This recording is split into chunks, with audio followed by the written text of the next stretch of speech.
நான் சொல்றேன், நீங்க தாவேக்கா முதல்ல நின்று உங்களுக்கு 234 இடமும் நீங்க நிறுத்தணும், டெபாசிட் வாங்கணும். அதுவே உங்களால் சேலஞ்ச் இது பீப்புள். ரொம்ப நீங்க ஏதோ சினிமாவில் அவர் என்னவெல்லாம் பண்ணாருன்னு எங்க தலைவர் சொல்லிட்டாரு, நான் திருப்பி சொல்லக்கூடாது. அதெல்லாம் பண்ணி ஆட்டம் போட்டு இருக்கிற ஒருத்தர் வச்சுக்கிட்டு என்னங்கடா வித்த காட்டுறீங்க என்ன? தமிழ்நாடு பாடநூல் கழக மண்டல மேலாளர் 3 பேர் சஸ்பெண்ட் பண்ணியிருக்காங்க. அதிலே குறிப்பா மதுரை மண்டல மேலாளர் டிஸ்மிஸே பண்ணியிருக்காங்க. என்ன விஷயம்? தமிழ்நாடு பாடநூல் மாணவர்களுடைய நூல்களை முறைகேடா வியாபாரம் பண்ணாங்க. ஆமா, அது எழுதுறதே முறைகேடா எழுதுறதா சொல்றாங்களே. ஆமா, பாடநூலுக்கு தலைவர் யாரு? அதான் இன்னொரு இடுப்பு கிளி. சினிமா பாட்டை பாடிக்கிட்டு இருக்கிற ஒருத்தரை போய் பாடநூல் நிறுவனத்துக்கு போட்டா எவ்வளவு அசிங்கம். இது ஒரு அருவருக்கத்தக்க அரசாங்கம் அதனால பண்ணியிருக்கு.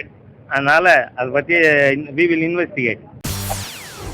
செய்திகளை உடனுக்குடன் தெரிந்து கொள்ள உடனே சப்ஸ்கிரைப் பண்ணுங்க.